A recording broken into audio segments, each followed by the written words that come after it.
안녕하세요.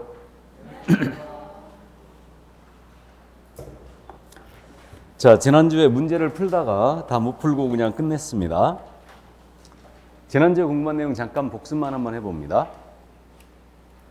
그 필취 사유를 했었어요. 그래서 사법결의 이양정의, 이게 이제 필요적 등록 취소였고 반드시 암기를 해주시라고 했고, 의무적 등록 취소는 11가지, 미시사업 거금 보전 2, 3, 6이다. 그래서 이제 이렇게 암기를 해야 되고요.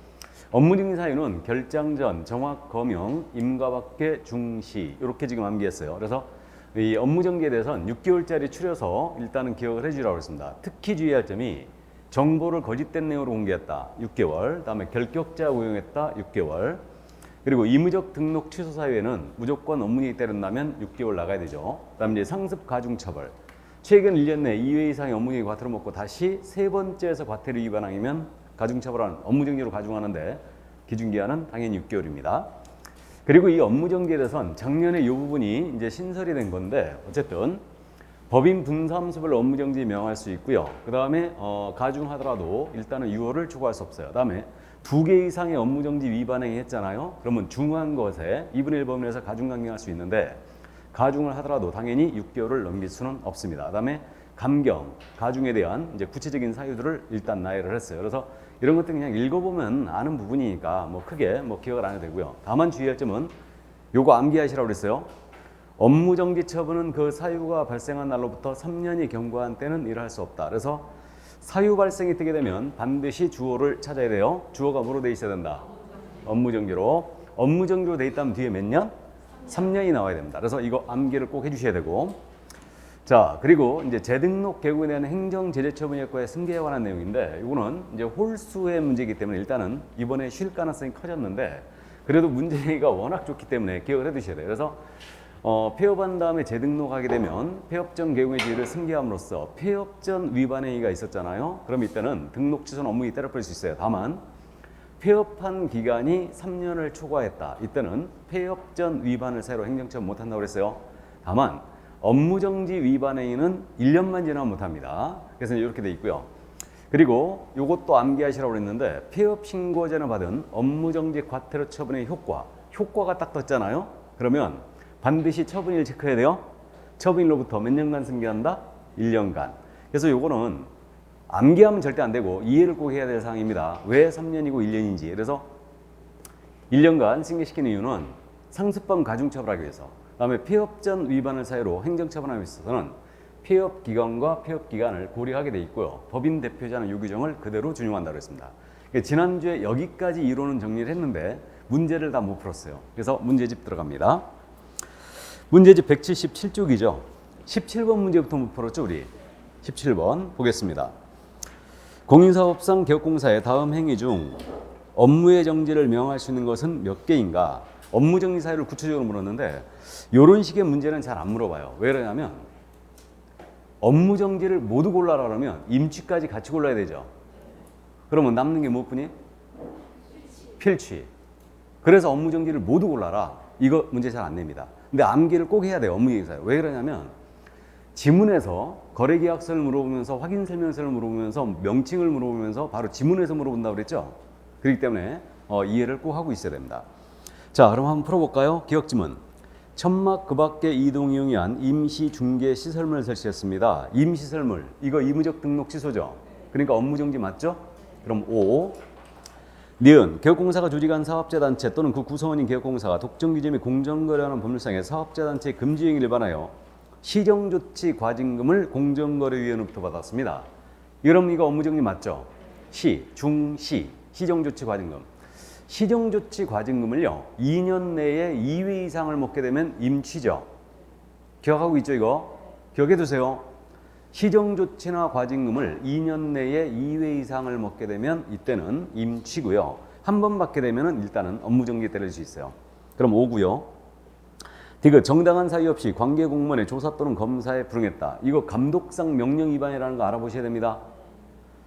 관계 공무원 조사에 검사하거나 불응했거나 조사 검사에 불응했다. 그러면 이건 감독상 명령 위반으로서 업무정지. 다음 리얼, 결격 사유에 해당하는 중개보존을 2월 내 해소하지 않았다. 업무정지 맞죠? 임원 사원인자의 결격을 2월 내에 해소하면 이건 필취였어요.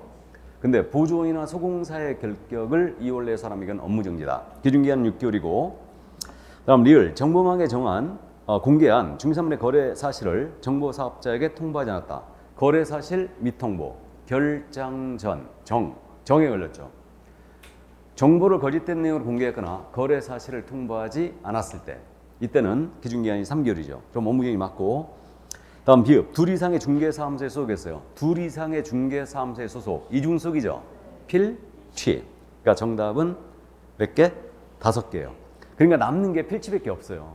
그러니까 업무정지를 모두 골라라. 이런 문제는 잘 안 낸다는 얘기예요. 그래서 정답 5개였습니다. 자, 그러면 18번 문제 들어갈까요? 요게 22회 때 기출인가 됐었죠.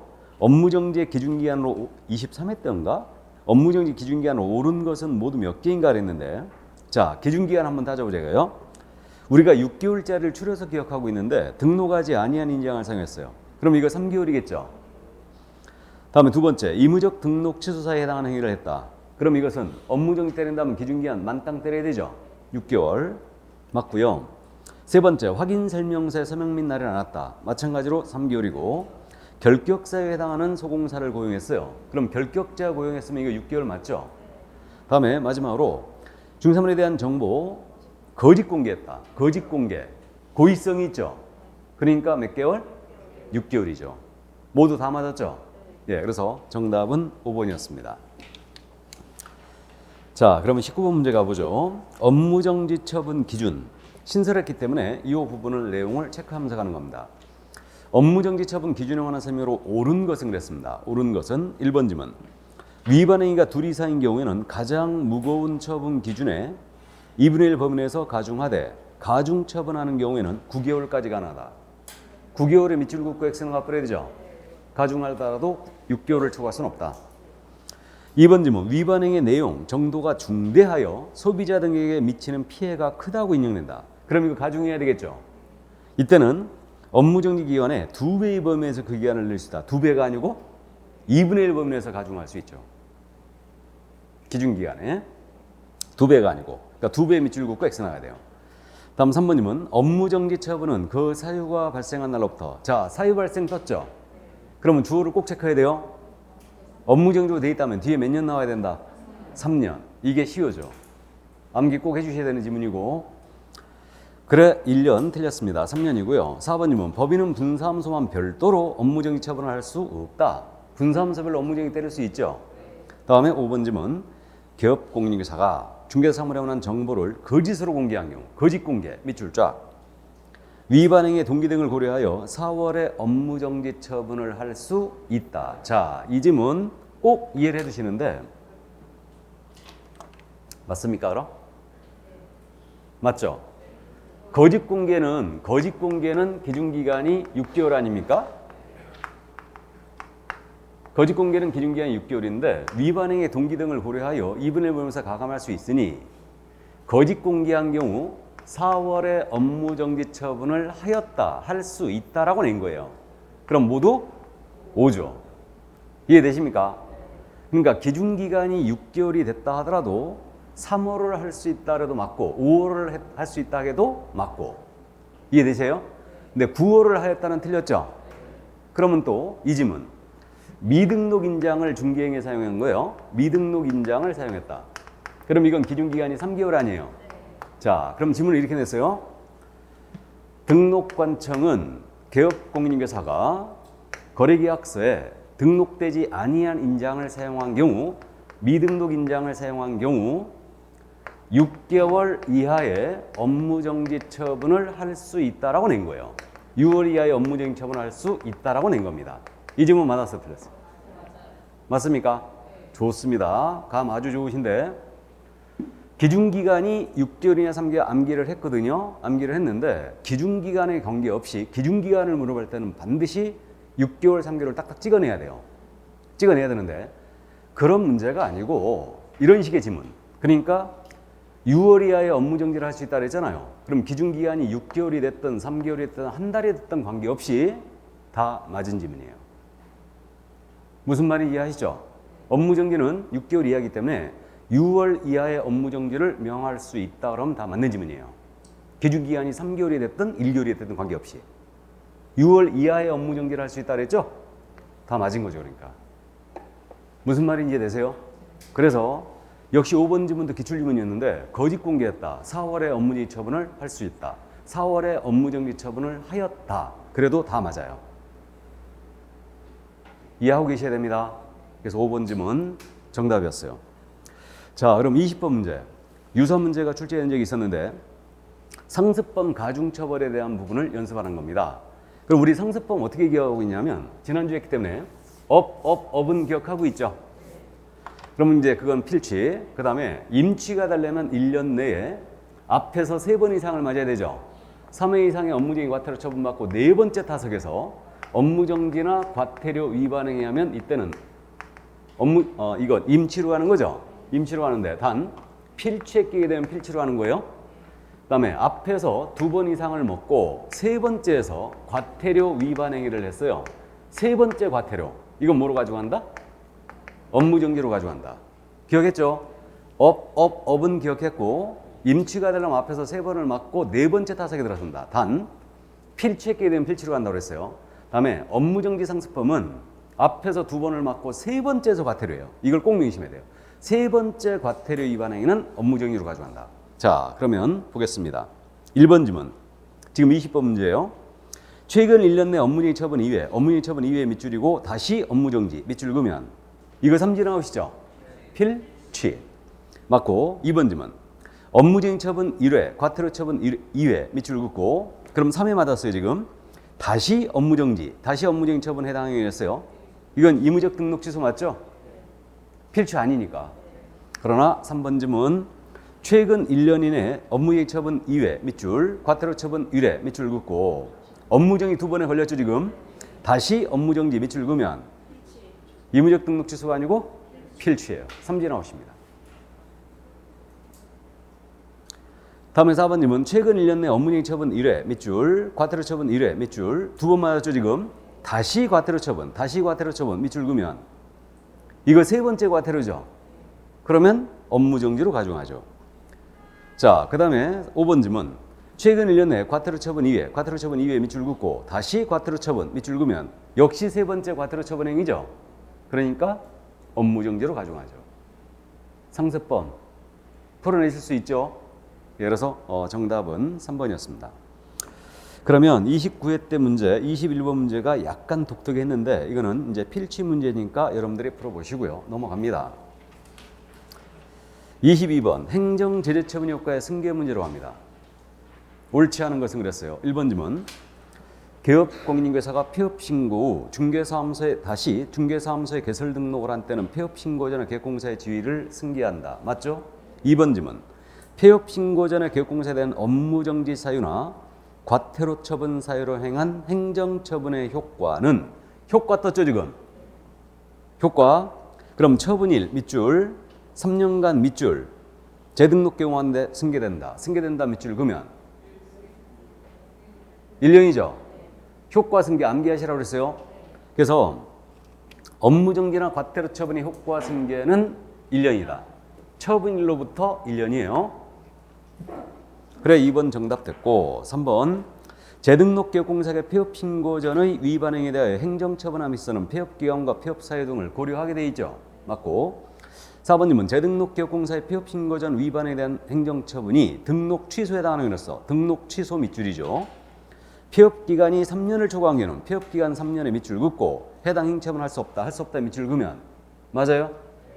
폐업 전 위반한 행위가 등록 취소에 해당하는 행위였어요. 폐업기간이 몇 년 초과하면 못한다? 3년. 3년 초과해버리면 등록 취소 업무정지 다 못합니다. 그래서 우리가 결격이 3년 지나면 다 벗어나게 돼 있기 때문에 3년 문 닫고 쉰 기간, 폐업기간이 3년 지나버리면 더 이상 못 드립니다. 그리고 5번 질문. 재등록개업공사의 폐업신고 전 위반에 대한 행정처분이 업무정지에 해당하는 경우로서 업무정지에 밑줄 긋고 폐업기간이 1년을 초과한 경우는 폐업기간 1년에 밑줄 긋고 해당 행정처분을 할 수 없다. 할 수 없다 밑줄 그으면 맞습니까? 업무정지는 경미한 사유이기 때문에 폐업기간이 1년을 경과하게 되면 더 이상 안 한다는 얘기죠. 그래서 정답 2번이었습니다. 기본 문제였고요. 자, 그러면 이제 23번 문제 응용된 지문 문제를 연습해 볼까요? 옳은 것은 그랬는데 1번 지문 법인의 대표자가 폐업 신고 후 재등록을 한 때는 폐업 신고는 법인 대표자의 지위를 승계한다. 맞았죠? 정답이고 1번에 바로 정답 빼놨고 2번 지문서부터 이제 어려운 지문이죠. 폐업 신고 전에 기업공사에 대해 위반 행위를 행한 업무정지 처분의 효과는 효과 또 떴죠?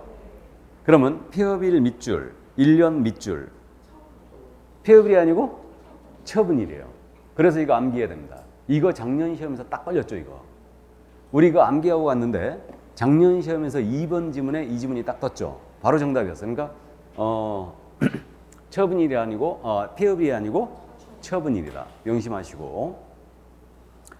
자, 다음 3번님은 행정처분은 그 사유가 발생한 날로부터 사유 발생 떴죠.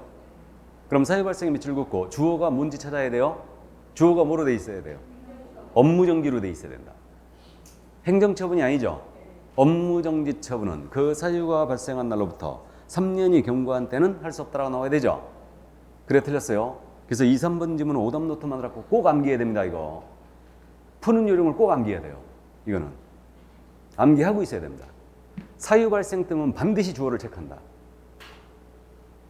자, 그래서 행정처분 때문에 틀렸고요. 다음 4번 지문. 이건 참고사항인데 업무정지 또는 자격정지 기준은 대통령령으로 정한다 그랬어요. 자, 이런 식의 지문 푸는 요령 우리가 공부했죠. 이런 식의 지문 어떻게 해결하라고? 일단 정답? 아니다. 제끼라고 그랬고. 그럼 이건 정답 나왔으니까 이거 틀렸다는 얘기죠. 참고. 업무정지 자격정지에서 기준기간이 6개월이냐 3개월이냐가 있지 않습니까? 이것은 국토교통부령에 있어요. 근데 과태료 있죠. 과태료 기준금액. 과태료 기준금액이 30만 원인지 20만 원인지 50만 원인지 100만 원인지 400만 원인지 과태료 기준금액은 돈이니까 이건 대통령령에 있어요. 이건 참고해 두세요. 반드시 암기할 필요는 없는데 기준금액, 과태료는 돈이니까 이건 대통령령에 있다. 대통령령에 있고 6개월인지 3개월인지 기준기간은 국토부령에 있어요. 그래서 4번 지문 대통령령이 아니고 이건 국토부령입니다. 다음에 5번 지문 분사무소에 대한 업무정지 처분은 분사무소 소지 직원할 시군구청장이 한다. 아니죠? 분사무소에 대한 업무정지 처분은 누가 해야 돼요? 주된 사무소 시군구청장이 해야 되죠. 주된 사무소 등록관청입니다. 그래서 정답 1번이었습니다. 자, 그럼 24번 문제 26회 기출이었는데 조금 독특하기 때문에 이 문제는 보겠습니다. 기출문제지만 옳음과 틀림의 표기가 옳게 된 것은 그랬는데 기억지문 갑이중개사무소를 등록증을 대여한 날로부터 2개월 후 폐업을 하였고 자 대여의 밑줄 긋고 2개월 후 폐업을 하였고 2년의 폐업기간 경과 후 자 2년의 폐업기간의 밑줄이죠. 다시 개설 등록을 하고 업무 개시를 한 경우 위 대여 행위를 이유로 업무정지 처분할 수 있다. 업무정지 처분할 수 있다 밑줄 그으면 틀렸죠. 대여는 필요적 등록 취소고 지금 2년을 쉰 다음에 재등록을 들어갔어요. 그럼 업무정지할 수 있다가 아니고 등록을 취소해야 한다 그래야 되죠. 그래서 틀렸어요. 틀렸습니다. 업무정지가 아니고 필취다. 필취 사유에 대고 업무정지를 할 수 있다는 지문 잘 내요. 그래서 기억지문 틀렸고 니은 지문 갑이 미성년자를 중개보조로 고용한 날로부터 자 결격자를 고용했죠. 그래서 미성년자 중개보조 밑줄 긋고 45일 만에 밑줄 긋고 고용관계를 해소한 경우 이를 이유로 업무정지 처분을 할 수 있다. 45일 만에 해소했죠 지금. 그럼 업무정지 때릴 수 있어요 없어요? 없죠. 2개월 내에 해소하면 되죠. 그러므로 틀렸고 디귿지문 갑이 업무정지 사유에 해당하는 거짓 보고한 날로부터 자 거짓 보고에 밑줄 긋고요. 이거 거짓 보고가 뭐예요? 감독상 명령 위반이죠. 업무에 대한 보고 명령, 자료 제출 명령, 소속 공무원의 조사 검사에 불응하거나 기피했다. 이게 감독상 명령 위반이에요. 그러면 감독상 명령 위반입니다. 1개월 후 폐업을 하였고 4년의 폐업기간 경과 밑줄 4년의 폐업기간에 밑줄 긋고 다시 개설 등록을 한 경우 위 거짓 보고한 행위를 이유로 업무정지 처분할 수 있다. 업무정지 처분할 수 있다 밑줄 그으면 틀렸지요? 4년이나 지났으니까 서로 등록 취소 위반했을지라도 등록 취소 못하죠? 예, 그래서 정답은 모두 X였어요. 5번이었습니다. 문제가 수준이 있죠. 이 정도 수준은 내야 되는 거 아닌가? 이 문제집처럼. 엊그저께는 우리 다른 중개사법 교수님을 만났거든요. 이 책 가지고 강의하시는 중개사법 교수님 만났는데 그 교수님이 그랬대요. 수업하면서. 대한민국 중개사법 중에 가장 어려운 문제집이 이 문제집이라고. 대한민국 문제집 중에 중개사법 문제집 중에 가장 어려운 문제집이 이거래요. 그래갖고 맞다 그랬지 내가. 맞다고. 문제집 어렵게 써서 미안하다고. 근데 그래도 더 어려운 문제를 뺐다고 분명히 저는 말씀드렸습니다. 난이도를 낮춘 거라고 그랬어요 이게. 그래서 저도 인정합니다. 대한민국 중개사법 문제집 중에 가장 어려운 문제집이 이 문제집이에요. 이 문제집. 그것만 이해하고 문제를 푸시면 되고. 그러니까 이 정도 수준을 해결할 정도라면 시험장에서 80점을 못 맞고 왔다. 제대로 공부 안 한 거예요 그럼. 이게. 그래서 문제가 어렵긴 어렵습니다. 저도 인정해요. 이거는. 자, 그래서 이거 듣기 싫으신 분은 다른 거 들으시라고 그랬죠? 쉬운 문제집. 예. 그럼 돼요. 그리고 한 5년 하시면 됩니다. 자, 그럼 공인인사법령상 공인인사인 개업공사 갑의 중개사무소 폐업 및 재등록하는 셈으로 옳은 것은. 자, 이 문제가 작년 30일에 기출했는데 어떻게 나왔나 한번 보죠. 문제를. 1번 지문. 갑이 중개사무소를 폐업하고자 하는 경우 국토교통부 장관에게 미리 신고해야 된다. 우리를 매우 무시한 아주 불쾌한 지문이죠. 폐업을 하고자 할 때는 등록관청에 신고해야 되죠. 틀렸고. 2번 지문. 폐업 사실을 신고하고 중개사무소의 간판을 철거하지 않은 경우 과태료 부과 처분을 받을 수 있다. 자, 이거 앞에서 말씀드렸었는데 우리 대집행만 간판 철거 안 하면 대집행만 규정이 돼 있는데 굳이 따지면 과태료는 아니죠 일단. 아니고 굳이 따지면 그 밖에 이 법 위반이에요. 업무정지 때릴 수 있어요. 그러니까 폐업을 했으니까 일단 업무정지는 못 때리죠. 못 때리는데 1년 내에 재등록을 들어갔다. 그럼 간판 미철거 이후로 업무정지 때려버릴 수 있지. 1년 내에 재등록하면. 이해되세요? 그러니까 이해만 해두세요 일단. 그래서 간판 철거하지 않으면 대집행만 현재는 규정돼 있다. 그럼 2번 지문 일단 틀렸어요. 자, 그러면 3번서부터는 문제가 어려웠죠. 이게 어려웠습니다. 3번서부터. 3번 갑이 공인인사법령 위반으로 2019년 8월 1일 업무정지 처분을 받았으나 2019년 7월 1일 폐업 신고를 하였다가 자 2019년 7월 1일에 밑줄이죠. 폐업 신고했어요. 2019년 12월 11일 또 밑줄이죠. 다시 중개사무소에 등록했어요. 그러면 1년 내 재등록한 거죠 지금. 재등록했어요. 그러면 종전의 업무정지 처분의 효과는 떴죠. 승계되지 않고 소멸한다. 소멸한다 밑줄 그으면 OX, X죠. 1년 내 재등록 들어갔으므로 업무정지 효과 승계하죠. 틀렸고. 4번 질문. 갑이 공사법령 위반으로 2019년 8월 1일 업무정지 처분 해당하는 행위를 하였으나 아직 업무정지 먹은 거 아니에요 지금.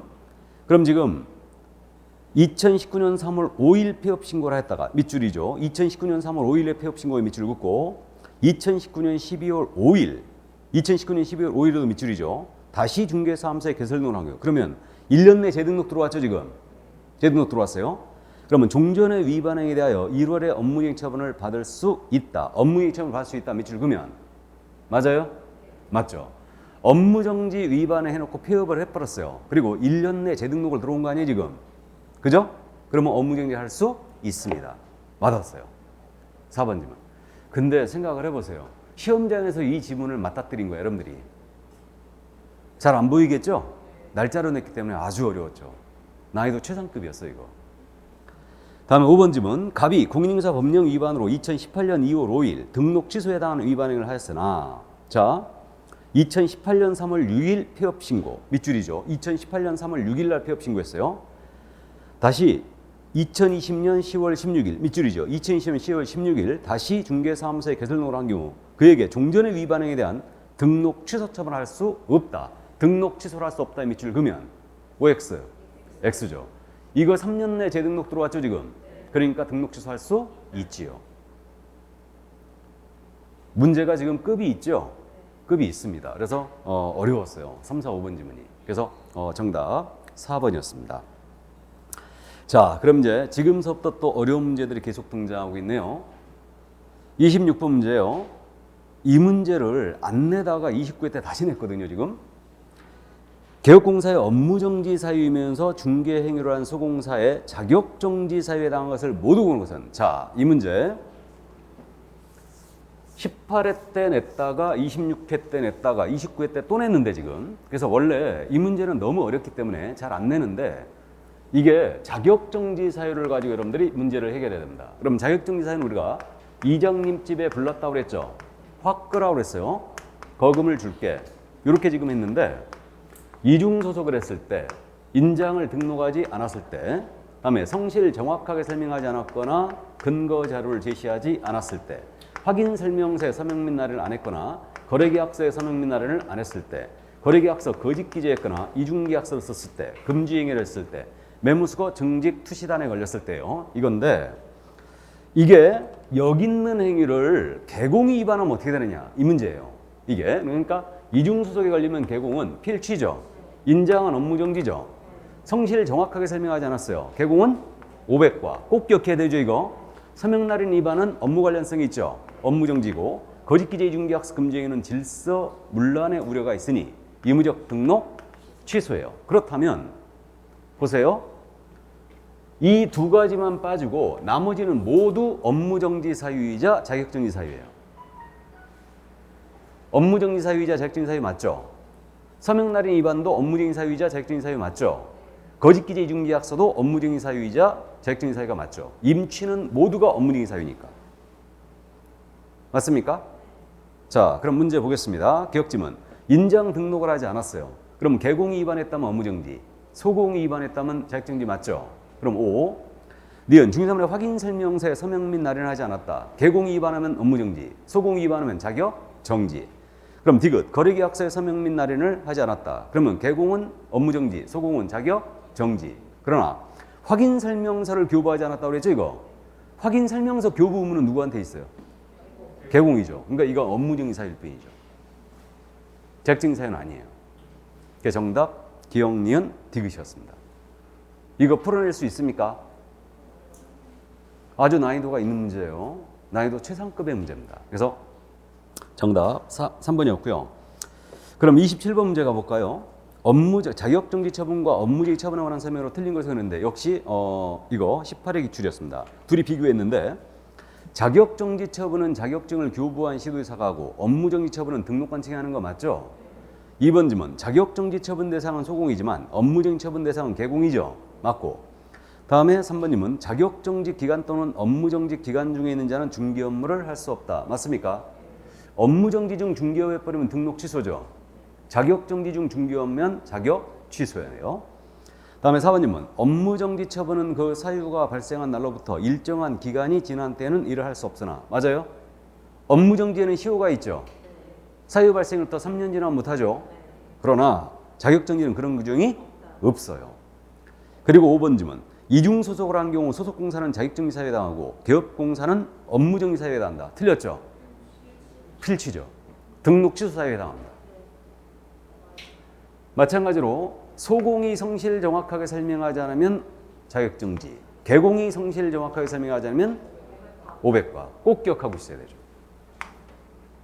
그러니까 5번 정답이었어요. 자, 그럼 28번 문제. 역시 문제가 난이도가 있는 어려운 문제인데 틀린 것은 그랬어요. 이 정도는 알아야겠다 싶어서 일단 문제를 이건 살렸습니다. 제가 1번 질문. 개업공사가 공사법 위반으로 300만 원의 이상의 벌금형을 선고받으면 등록 취소된다. 자, 공인인사법 밑줄 300만 원 이상 벌금의 밑줄 그으면 이거 결격이죠. 등록 취소죠. 2번 질문. 개업공사가 형법을 위반하여 형법의 밑줄 500만 원 벌금형을 선고받으면 등록이 취소된다. 틀렸죠. 타법 위반 벌금은 결격이 아니다. 그러므로 2번 질문 정답됐고, 일단 3번. 공인중개사가 공인인사법 위반하여 징역형의 집행유예를 선고받으면, 자, 공인인사법 밑줄 집행유예 밑줄 그으면 자격이 취소된다. 자격 취소의 밑줄 그으면 맞습니까? 우리 법 위반 징역형이나 집행유예 받으면 자격 취소죠. 맞고. 4번 질문. 공인인사인 개업공사가 공인인사법 위반으로 징역형을 선고받으면, 자, 공인인사법 밑줄 징역형의 밑줄 등록과 자격이 모두 취소된다. 밑줄 그으면 맞죠? 우리 법 위반 징역형을 받든 타법 위반 징역형을 받든 결격 맞죠? 그러니까 등록 취소고, 우리 법 위반 징역형이므로 자격도 취소해요. 둘 다 취소해요. 다음에 5번 질문. 공인인상기업공사가 건축법을 위반하여 징역형을 선고받으면 자, 건축법 밑줄, 징역형의 밑줄, 등록은 취소되나? 맞습니까? 건축법 위반에 징역받으면 등록 취소는 맞죠? 결격이니까. 그러나 자격은 취소하지 않습니다. 타법 위반이니까. 그러니까 정답 2번이었어요. 아주 어려운 문제입니다. 이거. 자, 그럼 하나 더 볼까요?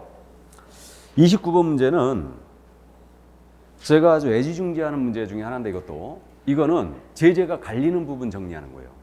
제재가 나뉘는 거. 같은 비슷한데 제재가 나뉘는 거. 이걸 정리하는 문제인데 옳은 것은 그랬어요. 1번 질문. 개업공사가 중개사무소의 개설 등록에 결격사유에 해당하여 등록이 취소된 경우는 3년 동안 중개업에 종사할 수 없다. 자, 이 질문 기억하라고 그랬죠? 이거 암기하셔야 돼요. 이거 있잖아요. 결격 작년에 해산 가지고 물어봤기 때문에 이거 꼭 암기하라고 그랬는데 사망 해산으로 등록 취소를 당했어요. 이는 결격사유에 해당하지 않는다. 또 등록 기준에 미달하여 등록 취소가 됐어요. 이거 임취사유인데 등록 취소가 됐습니다. 이거 결격에 해당한다 안 한다? 안 한다. 그 다음에 세 번째로 결격 사유로 인하여 등록 취소가 되면 이는 등록 취소 3년 결격을 적용하지 않는다. 결격 사유 기간 동안이 결격이라고 했죠. 해서 이 지문 오답 노트만 와서 암기하세요. 1번 지문. 결격 사유에 해당하여 밑줄 긋고 등록 취소에 밑줄 긋고 3년 동안 중개업에 종사할 수 없다 밑줄 그으면 틀렸죠. 3년이 아니죠. 파산 선고받아 등록 취소가 되면 복권 될 때까지 결격이지 3년이 아니죠. 이 지문 오답 노트만 와서 암기하세요. 이게 이 정도 수준을 내면 굉장히 어려운 문제가 되는 건데 18, 19회 때 출제한 바가 있고요. 이거 작년에 해상 가지고 물어봤으니까 이제 준비를 하고 오답 노트만 와서 이거 기억을 하시기 바랍니다. 암기하세요. 결격 사유로 인한 등록 취소는 3년 동안 중개업 종사할 수 없다. 틀렸어요. 결격 사유 기간 동안 결격이에요. 파산을 기억하세요. 파산을.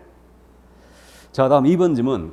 개업공사가 이 법을 위반하여 업무정지 처분을 받은 후 그 위반 행위로 다시 300만 원 이상의 벌금을 선고받은 경우는 중개사무소의 개설 등록이 취소 사유가 된다.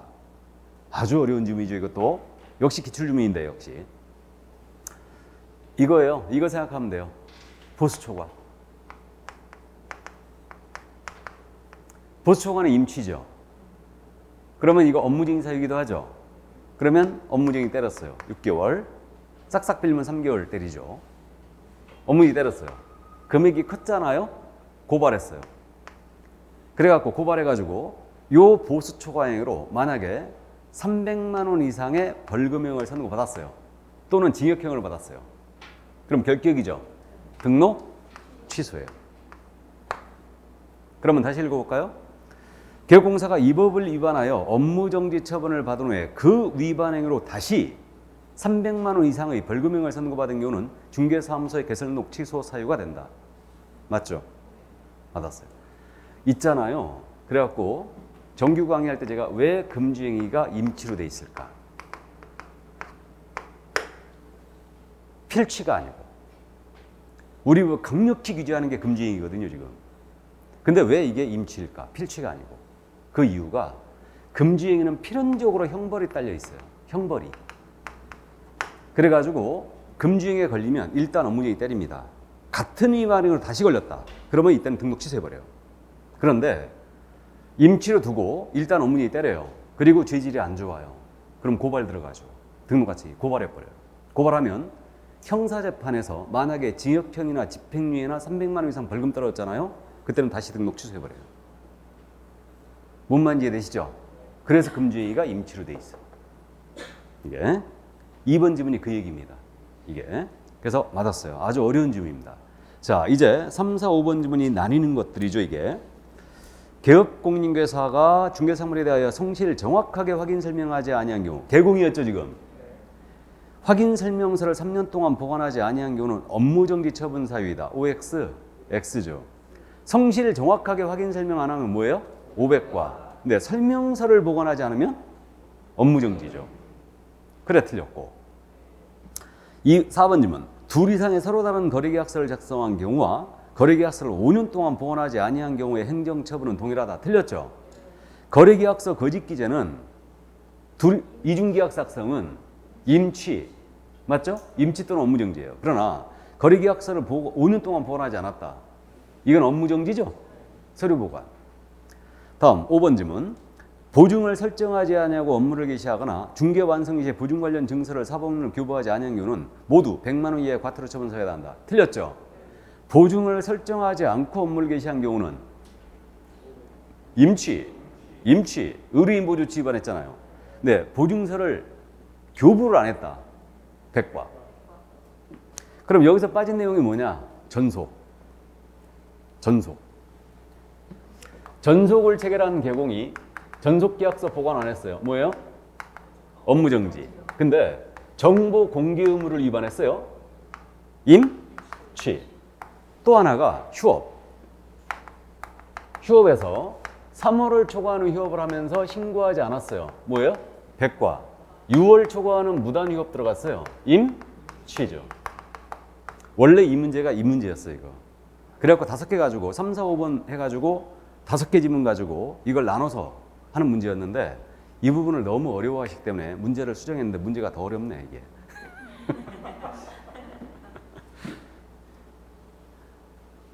정리 문제죠, 이거. 그러니까 이제 원래 특강재료에 들어가는 문제인데 일단은 이 문제가 실려져 있네요.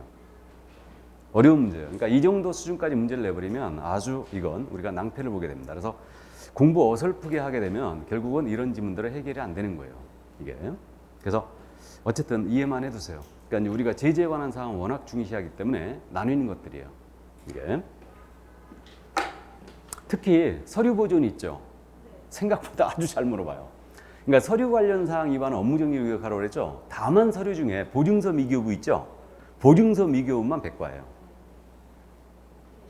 그러니까 전속계약서 보관 안 했거나 설명서 계약서 보관 안 했다. 전부 다 업무정지예요. 서명날인 위반 업무정지 다 업무정지인데 보증서는 게시를 안 했거나 교부를 안 해버리면 이건 100과로 되어 있습니다. 100만 원 이하의 과태료예요. 이거는. 자, 그러면 여기까지 하고 이제 벌칙을 보도록 하겠습니다. 벌칙. 요약집으로 돌아가요. 요약집은 130 있죠. 자, 그럼 벌칙에 대한 부분인데 이건 행정벌입니다. 그래서 지금까지는 행정처분 공부했어요. 그래서 행정처분의 종류는 5가지. 등록 취소, 업무정지, 자격 취소, 자격정지, 지정 취소가 있었어요. 이제 벌인데 형벌에서 하나, 과태료에서 하나 하거든요. 이렇게 되는데 형벌은 3-3이 있고 그 다음에 1-1이 있고요. 질서벌은 500과 100과가 있습니다. 이렇게 지금 나눠지는데 그래서 이제 여러분들이 형벌은 징역벌금이라고 이해하셔야 되고 질서벌은 과태료다. 요래 이해하시라고 했어요. 자, 그럼 이제 각각의 사유. 이건 그래서 이제 행정처분보다 훨씬 나아요. 왜 그러냐면 3년짜리 징역사유는요. 무등록업자와 부정등록자를 빼고는 모두 금지행위예요, 이거. 모두. 그렇기 때문에 무부증직투시단이에요. 무등록업자, 부정등록자, 증서중개매매환자, 직접거래 쌍방대리한 자, 투기주장한 자, 시세교란행위를 한 자, 단체 구성하여 중개 제한한 자. 더 이상 부연 설명 필요 없죠, 이거는? 자, 다음 1년짜리가 문제예요. 1년짜리가 문제인데 요거 시세 부당한 영향을 줄 목적으로 이거 있네. 유가강제 방해죠, 이거. 유가강제 방해. 그래서 이게 부동산 거래일서 교란행위에 들어가 있죠. 그 다음에 1년짜리가 문제예요. 이거를 꼭 암기하셔야 됩니다. 그래서 1년짜리는 1년 동안 이양사칭하면 안 된다고 그랬죠. 이양사칭하면 안 되고 표정 시비 거는 것도 금지다. 이양사칭, 표정, 시비, 금지 이거예요. 그럼 2가 뭐냐? 이중자 들어가는 거 전부 다 1년이에요. 이중등록, 이중소속, 이중사무소 모두 1년이고 이중계약서는 아닙니다. 이중계약서는 임치일 뿐이에요, 그냥. 그 다음에 증, 양도되어 모두 1년이죠. 그 다음에 양수되어 받은 자 1년이고요. 성명, 상호, 사용하여 업무하게 한 자, 한 자 모두 1년이고 사칭자 2명 있죠. 공인중개사가 아닌 자가 개공이 아닌 자가 유사명칭 사용했다. 모두 1년. 그 다음에 아닌 자가 표시광고하다 걸렸다. 역시 1년. 이때 포상금 주는 거는 요 중에서 양도되어 한 자하고 이거 받은 자하고 아닌 자 표시광고죠, 이거. 사칭자는 아니에요. 꼭 주의하셔야 됩니다, 이거. 그래서 이제 교포 양부모로 암기했어요. 포상금 지급 대상을. 그래서 표시광고한 아닌 자로서. 그 다음에 이제 이 정자가 잘 기억이 안 나는데 표정시비 금지 다 기억이 나는데 정자가 기억이 안 난다 그랬으니까 이걸 반복하는데 암기표에서 정자는 정지 아니면 정보라고 그랬어요. 그러면 정지는 형벌이 없어요. 정지 중 업무한 것은 취소만 해요, 그냥. 근데 이건 정보겠죠, 그럼. 형벌이니까. 그러면 정보라는 것은 거래정보 사업자가 개공이 아닌 자로부터 아닌 자로부터 의뢰받아 공개했거나 의뢰받은 내용과 다르게 공개했거나 차별 공개했을 때 이때는 지정 취소 1-1이고 그다음에 임시설물 알고 있고 비밀 누설죄, 반의사 불벌죄라는 것도 알고 있고 금지행위 중에 1년짜리 매무수거, 매매업, 무등록업자와의 거래 보수 초과, 거짓된 은행으로 판단미식했을 때 됐습니까? 이 정도. 그래서 이게 1년짜리였고 요 형벌에 대해서 양벌 규정이 있다는 것도 우리가 이미 알고 있어요. 그래서 소공이나 보조원이 형벌 위반 행위를 하면 개공을 벌금 때리겠다는 얘기예요. 다만 해당 업무에 관하여 상당한 주의와 감독을 다할 때는 벌금을 면합니다. 그러면 양벌 규정은 형벌 위반 행위에만 적용이 있지 질서벌 위반 행위나 행정처분 위반 행위 적용이 된다 안 된다? 안 된다. 그리고 양벌 규정에 300만 원 이상 벌금 받았다고 이는 결격사에 해당하지 않는다. 알고 있고요. 그 다음에 이제 과태료 사유인데 과태료도 500만 원 이하 과태료, 100만 원 과태료는요. 이거 나눠서 대상자별로 암기하기 때문에 쉽게 기억이 됩니다. 거래정보 사업자는 500만 원 받고 운명하셨다죠. 운명하셨다. 운영규정 승인을 받지 않거나 위반 운영했을 때 감독상의 명령을 거래정보 사업자 위반했을 때 운명 깔끔하게 암기해 주시고 요거 운영규정 관련 사항은 지정 취소 사유이기도 해요. 우리 과목에 유일하게 행정처분과 행정질서벌인 과태료가 병과되는 유일한 케이스 이렇게 되고 그 다음에 협회는 대충 놀 던지면 500이에요. 협회는 그래서 공시명령을 위반하면 500만 원 징계 먹는다 이렇게 얘기합니다. 공제사업 운영실적 공시 3개월 내에 안 했거나 명령자 들어가는 거 위반하는 거 다 500이에요. 시정명령, 개선명령, 감독상 명령 이거 500이고요. 그 다음에 임원에 대한 징계 해임 요구에 불응했거나 금융감독원장의 조사검사에 불응했다. 그럼 이때는 500만 원 이하의 과태료입니다. 여기고. 그 다음에 정보통신서비스 제공자 기억하고 있어요. 그래서 국토부 장관이 정보통신서비스 제공자한테 야 자료 좀 보내봐. 이거 확인 좀 해줘. 조치 요구했어요. 근데 불응했다. 그럼 역시 500과였습니다. 이게 알고 있고요. 그 다음에 이제 개공과 소공이 연수교육을 기한 내 안 받아. 이건 기억하고 있죠? 시도의사가 무과징수하고 있고 그 다음에 이거 확인 설명을 개공이 성실 정확하게 하는 근거자료 미시 500과고요. 부당한 피시 광고 존다과에 기억하고 있죠? 존재하지 않는 물건을 존재하는 것처럼 사실과 다르게 과장되게 부동산 거래소에 해칠 우려가 있는 광고로서 소비자를 속이는 광고. 이해하셨죠? 여기까지. 이게 500과였어요. 쉽게 기억합니다. 그리고 100만 원 이하 과태료도 여러분들 더 쉽게 기억하는데 100만 원 가지고 어디서 보자겠어요? 영등포 휴게소에서 보자. 영등포 휴게소에서 보자. 영등포 휴게소 보자는 기억이 나는데 0이 뭐였지? 기억이 안 나면 안 되죠. 그러니까 반복 숙지하는 거예요. 그러니까 계속 읽어야 돼. 계속 읽으면 돼요. 다 보입니다. 계속 읽으면 보여요. 이게. 그래서 명칭 위반 전부 다 500이에요. 중개인이 공사사무소를 명칭 썼다. 500. 개공이 중개보조 명시했다. 다 500. 그렇게 이해하면 돼. 그래서 명칭 위반 그렇게 이해하면 되고 표시광고 위반도 전부 다 명시하지 않았다. 다 500이잖아. 아, 100이죠. 500이 아니고 100. 100. 그다음에 등록증 취소했는데 7일에 반납하면 100과 이렇게 되고요. 그다음에 휴폐업 신고 위반 100과 그다음에 게시 의무 위반, 등자 보수. 그리고 사무소 이전 신고 위반. 그러니까 신고 위반은 다 100과예요, 그냥. 고용 신고만 업무 정지고 보증을 설명하지 않았거나 미교부했다. 100과죠. 그다음에 자격증 미반납, 사유서 미제출. 역시 100과. 영등포 휴게소 보자. 근데 문제는 뭐냐면 과태료에서는 사유보다는요. 과태료 부과권자와 대상자를 제일 잘 물어봐요. 왜 그러냐면 그 사유는 앞에 문제에서 물어보거든. 그러니까 거래계약서 확인설명서 내용이다. 문제를 쭉 물어보면서 거기서 물어봤기 때문에 부과권자와 대상자를 아주 잘못 씁니다. 고맙게도. 그러니까 우리가 이건 쉽게 맞춰버렸는데 협회나 거래정보사업자나 정보통신서비스 제공자에 대해서는 누가? 국장이. 그리고 자격증 미반납자와 연수교육 미이수자. 시도의사죠. 그래서 이 부분이 이제 제일 중요하고 그 다음에 중개업무 관련 부당한 표시 광고했다. 전부 다 등록관 증이죠. 이렇게 됩니다. 그러면 이때 이제 가중감경하는데 과태료 기준금액이 대통령령에 있다고 그랬어요. 그래서 요 경우는 30만 원, 요 경우는 20만 원 이렇게 됐는데 어떤 문제집을 봤더니 과태료 기준금액을 또 물었더라고요. 과태료 기준금액은 24회 때 물어본 적 외에는 없습니다. 근데 과태료 기준금액은 깔끔하게 우리가 찍어버리자고 그랬죠?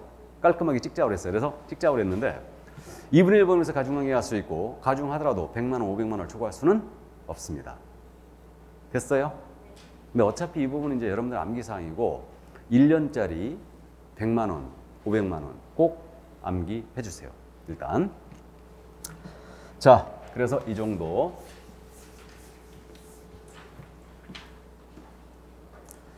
그러면 문제집 돌아갑니다. 문제집 185쪽.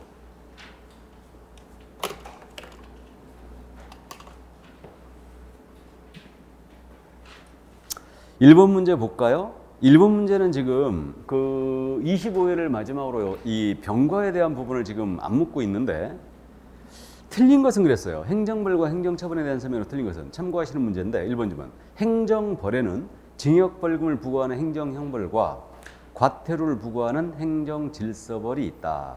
그러겠죠? 2번 질문. 한 건의 위반행위에 대하여 행정형벌과 행정처분은 병과가 가능하다. 이 점은 알아보시겠어요? 이거 참고사항인데 병과를 묻는 건 굉장히 어려운 지문이거든요. 근데 우리 법에서 지금 제재의 큰 줄기는 이렇게 나눠져요. 이렇게. 행정처분하고 행정벌로. 그럼 라인이 틀리잖아요. 같이 나갈 수 있어요. 그럼 한 건의 위반행위로 행정처분과 행정형벌은 병과할 수 있죠? 그럼 2번 맞고 3번님은 한 건의 위반의 행정질서벌과 행정처분이 병과되는 경우가 있죠? 지정 취소하면서 500과 때리는 경우가 있어요. 그게 운영규정이죠. 그게 유일해요. 그래서 3번님은 맞은 거고 운영규정 위반. 다음에 4번 질문. 공인중개사 또는 개업공사가 아닌 자는 이 법에 따라 행정형벌 또는 행정질서벌을 받을 수 있다. 있잖아요. 우리 형벌 무등록업자 들어가죠.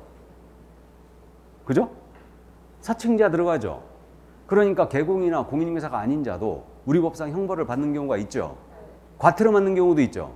정보통신서비스공사. 개공이나 공인중개사가 아니잖아요. 이해되세요? 자격증 미반 납자. 그러니까 4번 지문 참고하세요. 맞습니다. 다음 5번 지문. 행정형벌 및 행정질서벌 위반에 대한 양벌 규정이 적용된다. 양벌 규정은 형벌 위반행위만 적용이 있다고 그랬죠? 질서벌에는 없어요. 과태료는 없습니다.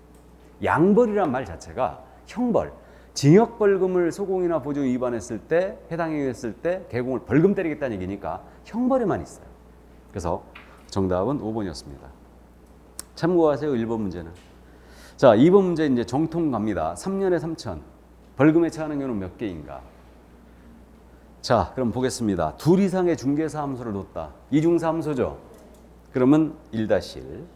시세에 부당한 영향. 이게 시세 나오면 딱 3-3이죠, 이거. 그냥. 다음에 디귿짐은 거짓이나 그 밖에 부정한 방법으로 중개사무소에 개동했다. 부정의 밑줄, 등록의 밑줄. 부등록이죠. 3-3. 그러나 거짓 그 밖에 부정한 방법으로 거래무사부터 지정받다. 부정의 밑줄, 지정의 밑줄 그으면 부정, 지정은 우리 법상 형벌이 있다 없다?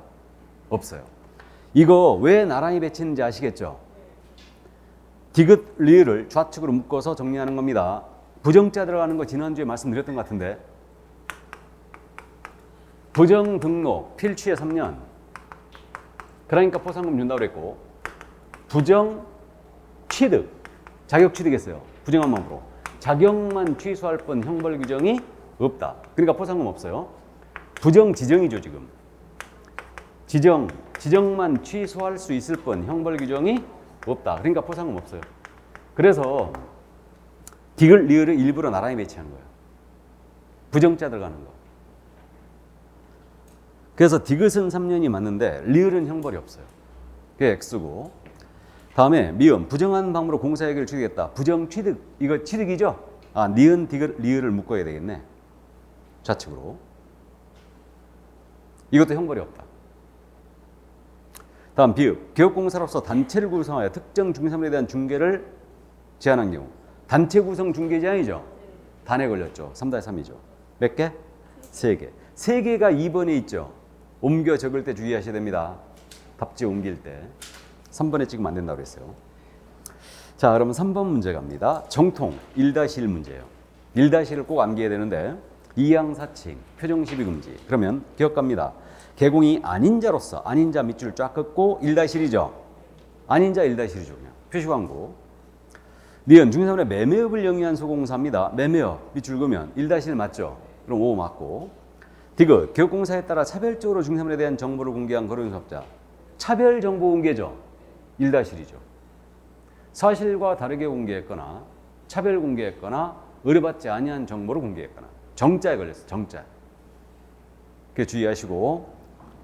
다음에 리을지문 개공이 아닌 자로서 또 아닌 자죠. 중개사무소 명칭 사용했다. 그럼 1-1이고 아닌 자. 다음에 미음 다른 사람의 성명을 사용하여 업무하겠다. 이거 대여와 똑같죠.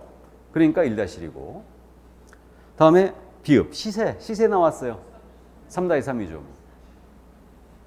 그럼 정답 기역, 니은, 디귿, 리을, 미음 이거였습니다. 그럼 4번은 여러분들이 연습해 보셔도 될 것 같네요. 법정형이 같은 걸 물어봤어요. 이거 25회 때. 그래갖고 3-3, 1-1 이제 이걸 골라내야 되는데 여러분들 그냥 연습하시고 5번 문제 있잖아요. 이게 작년 기출이었죠.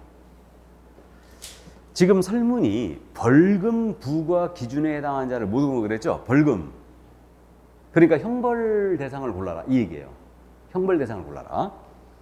기억입니다. 중개사무소에 등록을 하지 않고 중개업을 영위한 자야. 얘 3-3이죠. 무등록업자니까. 니은 거짓으로 중개사무소에 등록했어요. 이거 부정등록이죠. 그러니까 3-3이고. 디귿 등록관청 관할기관 안에 2개의 중개사무소를 개설 등록한 개업공사. 2개의 중개사무소에 등록했어요. 이중 등록. 1-1이고. 다음에 임시설을 설치한 개공입니다. 1-1이고. 다음 미음 중개사물이 존재하지 않아서 존재 떴죠. 존재 뜨면 얼마? 500과. 그러므로 정답은 기역, 니은, 디귿, 리을. 풀만하지요? 형벌은 여러분들 절대 안 틀려요. 필취사유 같은 것도 절대 안 틀립니다. 다 맞춰버려요. 다 맞춰버립니다. 이게. 자, 그럼 6번 문제 과태료로 갑니다. 틀린 것은 그랬는데 1번 지문. 연수교육을 받지 아니한 개공에 대한 과태료는 연수교육의 밑줄이고 시도의사가 부과징수한다. 시도의사 밑줄 그으면 맞죠? 주의하시고. 등록과청 아니에요. 2번 공사협회 거래용무 사업자 및 정보통신서비스 제공자에 대한 과태료는 국토부 장관이 부과징수한다. 맞죠? 3번 지문 공사법 시행령에는 위반 행위별 과태료 부과 기준 금액이 정해져 있다. 시행령 밑줄 부과 기준 금액 밑줄 그으면 맞죠? 이건 대통령령에 있다고 그랬죠. 과태료 기준 금액. 근데 업무정지, 자격정지 기준 기간은 국토부령에 있어요. 참고하시고. 4번 질문. 국토부 장관 시도의사 등록과청은 위반의 동기 결과 횟수 등을 고려하여 과태료 기준 금액의 2분의 1 범위에서 가중감경하여 과태료를 부과할 수 있다. 그러겠죠? 다음에 5번 질문. 개시 의무를 위반한 개공에 대하여 가중하여 과태료를 부과하는 경우에는 그 금액은 100만 원을 초과할 수 있다. 초과할 수 없지요. 없습니다. 그래서 정답 5번이었죠. 자, 그럼 7번 가볼까요? 공인인사법상 국토교통부 장관이 부과하는 500만 원 이하의 과태료 부과사에 해당하지 않은 것. 국장이라고 그랬죠, 지금. 500과 사유 중에 국장이 부과하는 사유가 아닌 거. 그러면 1번입니다. 협회라고 나왔죠? 그럼 국장 맞죠?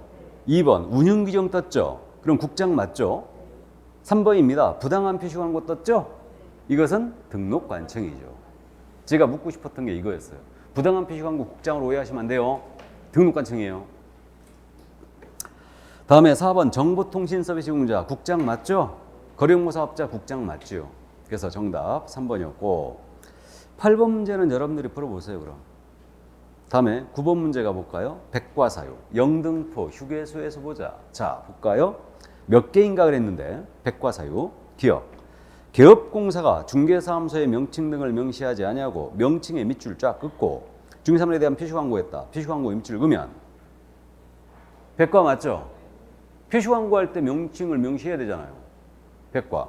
개공이 명칭을 위반하면 백과. 아닌 자가 명칭을 위반하면 1-1. 니은 개업공사가 휴업한 중개업에 재개 신고를 하지 아니고 휴업, 재개 신고에 밑줄 그으면 신고 위반이죠. 백과. 디귿 개업공사가 소공사에 고용신고를 하지 않았다. 자, 이거 참고인데 고용신고, 신고지만 이건 업무정지다. 제재를 안 두는 바람에 그 밖에 입어 위반으로 고용신고 위반, 종료신고 위반은 업무정지. 참고하세요. 물어볼 가능성이 높진 않아요. 고용신고, 종료신고는. 근데 이해는 하고 있어야 돼요. 그래서 실무적으로 보조원 고용신고 안 해버리면 업무정지 한 달 먹는다고 그랬죠? 되게 세게 맞는 거예요. 과태료 맞는 것보다 업무정지 먹는 게 훨씬 세죠. 이게 영어를 못 해버리니까. 자, 리을 갑니다. 그래서 디귿은 업무정지였고, 개업공사가 사무소의 명칭에 공사사무소 부동산 중개라는 문자를 사용하였다. 역시 명칭 위반이죠. 백과.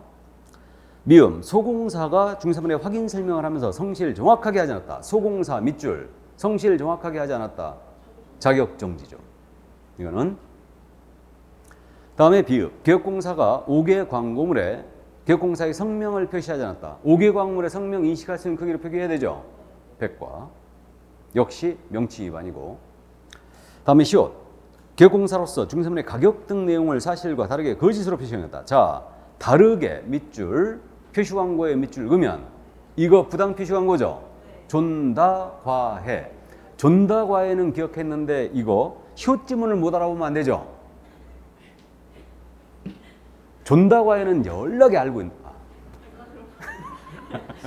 존다 과해는 알고 있는데 이걸 시옷 지문처럼 표현을 모르면 안 되죠. 이거 다르게 과장되게 다르게 표시 광고 밑줄 짝짝 그으면 이게 존다과예죠.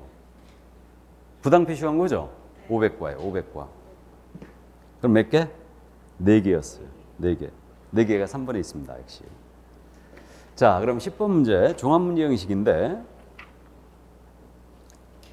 부과처분 대상자, 부과금액 기준, 부과권자가 바르게 연결된 것은 이런 식의 종합문제 형식은 기출에서도 이제 21회 정도에 이제 출제한 적이 있는데 중개 완성 시 보증관계 증서를 교부하지 않았다. 보증관계 증서 백과죠. 등록관청 맞죠? 정답이었고 이런 종합문제 형식은요 기출에서도 상단 배치예요. 정답이 상단. 지문이 아예 길거나 종합문제 형식은 상단 배치하는 경우가 많아요. 2번 표시광고 시 중개보존을 명시한 개업공사. 자, 중개보존 명시하면 안 되죠. 이거 백과죠. 백과고 500과가 아니에요. 그럼 시도의사가 아니고 등록관청이죠. 3번님은 성실 정확하게 확인 설명하지 않은 개공이에요. 이거 500과죠. 500과고 등록관청입니다.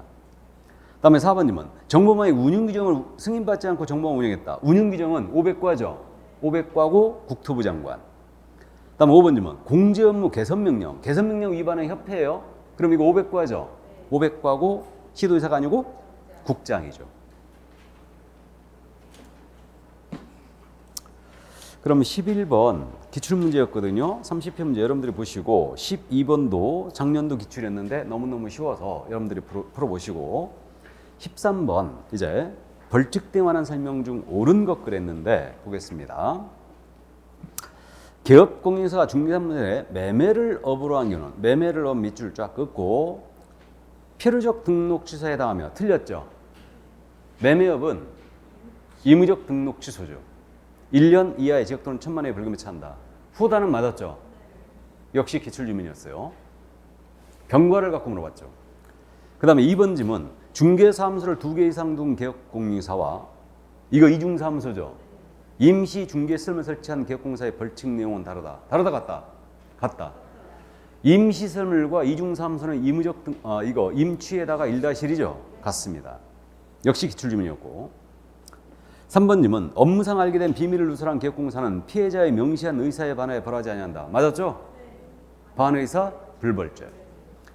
4번님은 개업공사가 소속공사 위반 행위를 방지하기 위하여 해당 업무에 관하여 상당한 주의와 감독을 게을리하지 않았다면 2분의 1 범위 내에서 그 형을 감경할 수 있다. 자, 이것도 기출지문인데 지금 어려운 지문이 이거 소공사 보조원의 위반 행위를 방지하기 위하여 상당한 주의와 감독을 개공이 다했다라고 한다면 손배 책임은 면할 수 없죠. 이거 손해배상 책임은 면할 수 없죠.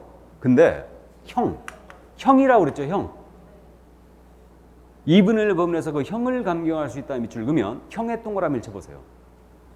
틀렸죠. 형을 면한다예요. 2분의 1 범위에서 형을 벌금형을 면해버리죠. 상당한 주의와 감독을 다하면. 이해되셔요? 아주 어려운 질문입니다. 이거. 근데 역시 기출질문이었어요. 이것도 형을 면합니다. 벌금형을 면해버려요. 아예. 그래서 4번 질문 틀렸고 5번 질문은 성실 정확하게 확인 설명하지 아니하거나 설명의 근거를 제시하지 아니한 경우 그 위반자가 개업공사이건 소속공사이건 500만 원을 과태료 부과한다. 소공사는 이거 자격정지죠. 개공은 500관대. 소공은 자격정지다. 그래 틀렸고. 자 그럼 14번 문제 있잖아요. 17회 기출했는데 이건 특이했기 때문에 이 문제를 살렸거든요. 사례형 문제였어요. 이거 사례형 문제였는데 하였다 이렇게. 근데 이제 그 키만 딱 잡으면 쉽게 풀리는데 17회 때는 이게 낯설었기 때문에 어려웠죠. 적용된 예예요. 벌칙이 적용된 예. 1번 질문. 중개사무소에 등록을 하지 않고 중개업을 한 개업공사가 1,000만 원의 벌금형을 받았다. 무등록업자죠. 3-3이니까 1,000만 원 벌금형 받았다. 가능하죠? 그럼 이것만 파악했으면 금방 답이 나왔는데 17회 때 1번의 정답을 많이 친 거예요. 무등록업자가 전에 3년에 2천이었거든요. 근데 3년에 3천원 바뀌었는데 지금 우리가 이런 거 모를까봐 1,000만 원 딱 해놨잖아요. 그러니까 1번의 정답 치고 나와버린 거지. 근데 적용 예를 물은 거예요. 예를. 다음에 2번 질문. 자격 취소 처분을 받고도 기한 내에 자격증을 반납하지 않아서 30만 원의 과태료 처분을 받았다. 자격증 미반 나면 100과죠. 그러니까 30만 원 가능하죠. 다음에 3번 질문. 중개사물이 존재하지 않아서 자 존재가 나오면 500과죠. 이거. 실제로 거래할 수 없는 중개사물에 대한 표시 광고를 하여 등록관청으로부터 250만 원의 과태료 처분을 받았다. 가능하겠죠? 기준금액이 다 그렇습니다. 지금. 다음에 4번님은 다른 사람에게 자기의 성명을 사용하여 중개 업무를 하게 한 개공이 성명 사용은 되어져 1,200만 원의 벌금을 받았다. 이럴 수 있어요? 없어요? 없어요. 1년에 1,000이죠? 그러니까 1,200만 원 못 받습니다. 그래서 정답 4번이었고 5번 의뢰인과 직접 거래했다는 이유로 중개보조원이 1,500만 원 벌금 받았다. 직접 거래는 3-3이죠. 그러면 1,500 가능합니까? 예, 그래서 정답 4번이었어요. 나머지 15번, 16번, 17번 문제는 여러분들이 풀어보셔도 될 것 같네요. 됐습니까? 자, 그럼 잠시 쉬었다가 부동산 거래신고법 들어갑니다. 잠시 쉬죠.